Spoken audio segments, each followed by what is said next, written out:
As we quickly head into peak indoor season, in this video I take a look into the most premium of premium direct drive smart trainers, the Garmin Tacx NEO 3M and its Alpine climbing accessory. Now the 3M is about to celebrate its second birthday, so it's no spring chicken. However, a few things have changed since launch that are worth knowing about. And even if you're not looking to spend, well, many thousands of dollars on a smart trainer, it might be worth seeing what Garmin has done with this setup to justify the price tag. And I did have a few, oh, they've thought of that moments when using this setup in the Llama Lab. Now this video has chapters below if you want to scan through or jump between sections, but not leaving the elephant sitting in the room by itself for too long, let's first look at the price tag. Today the NEO 3M is on sale for $14.99, normally $17.99, and at launch was $19.99 in the US. That also depends on the free hub option. Here in Australia it's still listed as $3,399. The Wi-Fi/Ethernet module is extra, that's $130 in the US, $249 here in Australia, and the Tacx Alpine climbing simulator comes in at $10.99 US or $2,000 here in Australia. So for the complete setup, as of today in the US, $2,700, at launch $3,200, and here in Australia just over $5,500. And yeah, there's no getting around it, that price is expensive. So at that price, let's dig more into the details and the experience of this setup.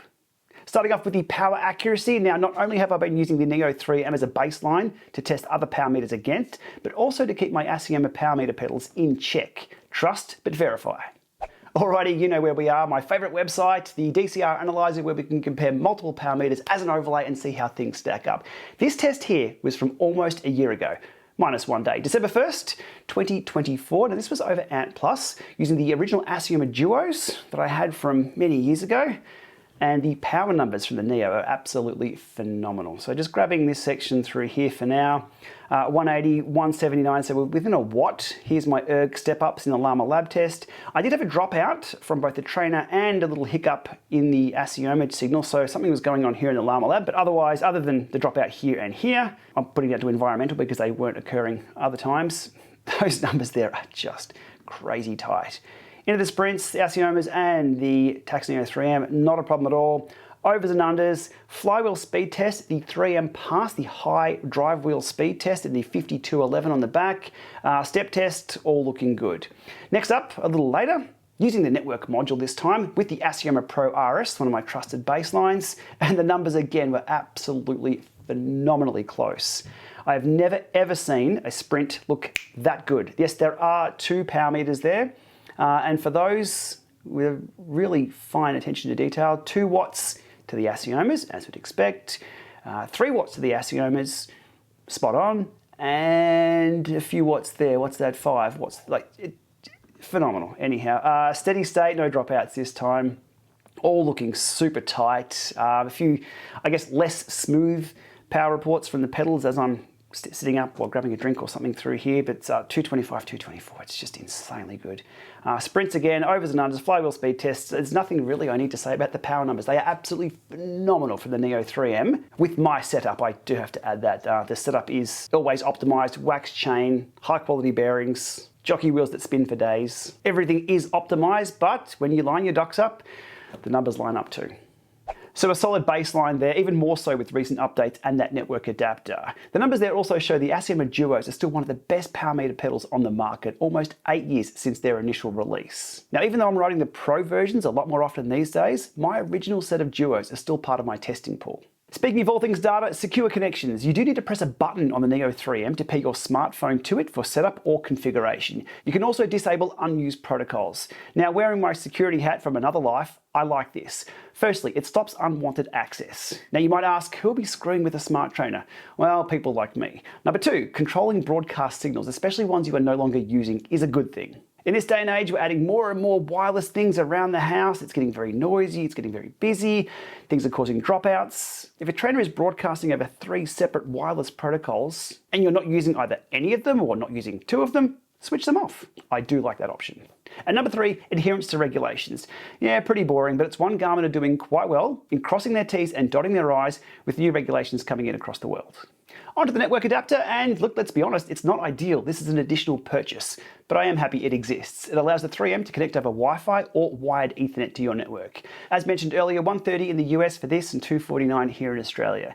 Now, when the recent Zwift Virtual Shifting update was released for the Neos, this adapter had some issues. Now, I fed those over quickly to Garmin in the form of some packet captures. They then released an update to the network module to resolve those, and it's now working as expected. So if you have one of these, make sure you check it's on the latest firmware. Related to that update, race mode at 10 Hz. Yes, the Neo 3M now has race mode, something that wasn't there at launch. Oh, and here's something interesting. That Wi-Fi Ethernet connection that allows race mode uses Wahoo Direct Connect. Yes, that's right. Your Garmin Neo 3M advertises itself on the network using the Wahoo Trainer Network Protocol. And completing the loop, Wahoo trainers use AMP+, which is licensed to Garmin, so competitors can sometimes work together. Speaking of working together, the 3M and the Alpine Gradient Simulator, this works in erg mode, and it's the only gradient simulator that I know of that does this. Now, the Alpine can go up to plus 25%, down to negative 10%. It has forward and back, and has steering within the Tacx app and within Zwift. Gradient simulation will work on any training software. The supported trainers are the 3M and the 2T.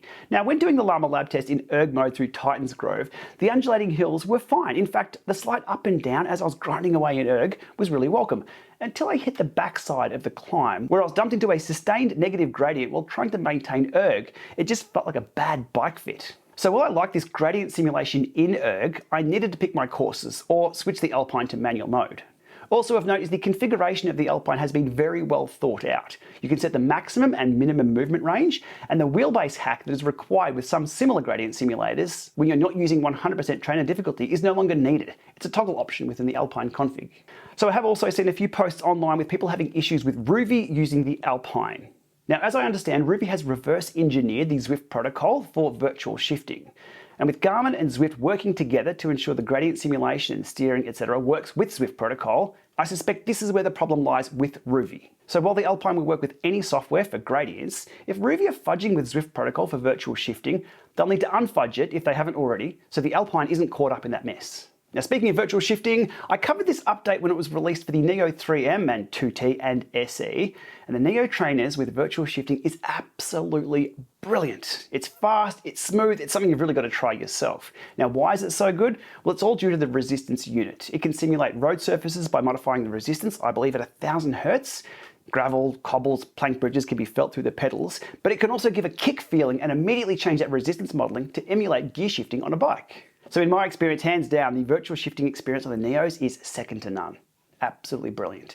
Now with the good comes the not so good, and that is virtual tyre slip. It's still a thing. It's much less of a thing with the Neo 3M, but it's still a thing in some scenarios. Now, using very small gears, more common on bikes these days, a low drive wheel speed and steep sim gradients, and applying high torque, slip will occur. Now, interestingly enough, virtual shifting fixes this with the Neo resistance unit, as it will almost be always spinning at a high enough RPM to stop that slip from occurring. Now, despite what I've seen online, there are a number of other trainers hitting the market with these DC brushless motor designs and virtual flywheels, and I can confirm they all have this problem with slippage at low drive wheel speeds. And I think they should all be looking at supporting virtual shifting as a really good workaround.